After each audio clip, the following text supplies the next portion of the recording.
my left, I'm going to keep my remarks very brief, but my support for the union way of life is infinitely deep. Any place the union way of life is threatened, that's where I'll be. Any place where workers are being mistreated and not paid what they deserve, I'm going to be there to stand in solidarity. You won the Pulitzer, and you haven't had a raise in how many years? 13 years. That's crazy. You imagine winning the Super Bowl and having the Steelers say, hey, how about a raise? You won the highest honor your profession bestows, and you haven't had a raise in 13 years. What is wrong with you, Block family? What is wrong with you? Do what's right. Embrace the union way of life. It built this paper. This paper is a treasure, and you deserve what you are worth, and I am truly honored to stand here in solidarity with you today. Thank you very much.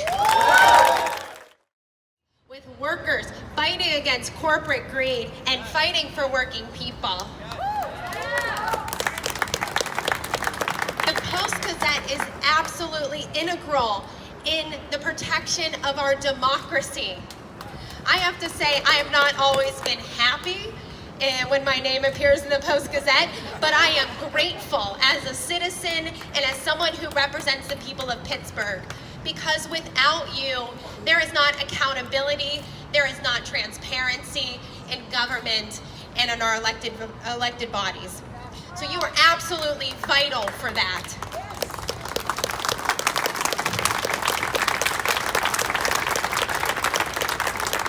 Accountable.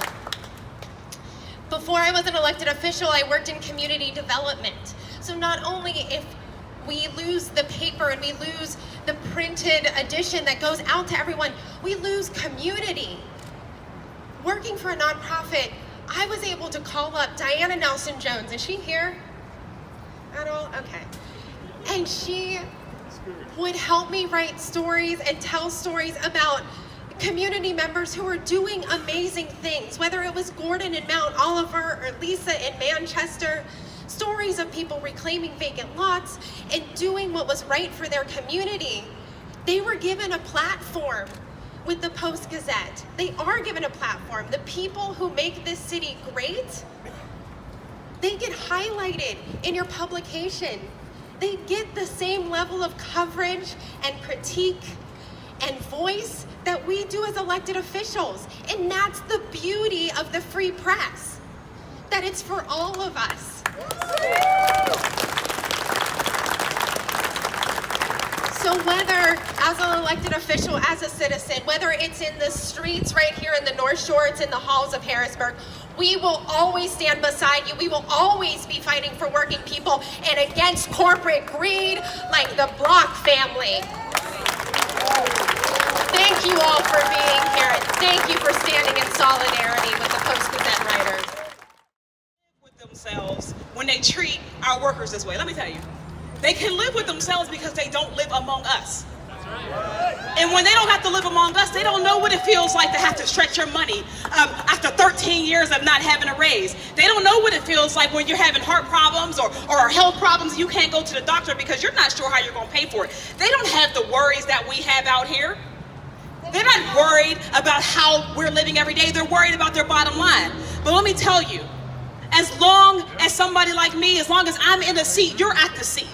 You're at the table as long as I'm there. And that's the one thing that I can give you. We can go to every single march, but at the end of the day, it's more, we have to give more than support. As your elected officials, we have to lead by example. We have to fight like hell every time you fight. But we also have to start to hold folks accountable.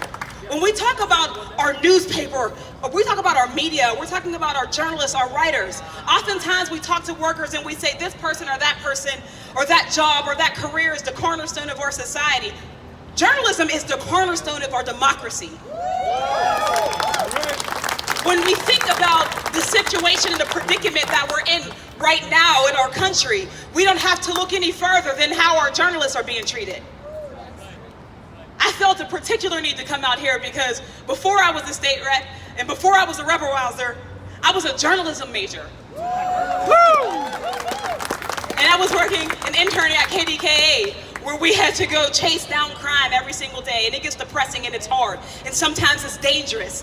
These are the folks that we need to be taken care of, because when we don't have well taken care of journalists telling our stories, then our stories are lost. And if we're not in control of our narratives, then we're at the whim of anybody who will do anything to us. So of course we're out here standing for you. Of course you deserve a raise. Of course you deserve dignity in your fight. This is bigger than all of us out here. So I will be out here every time you call. Every time you call, I will be here.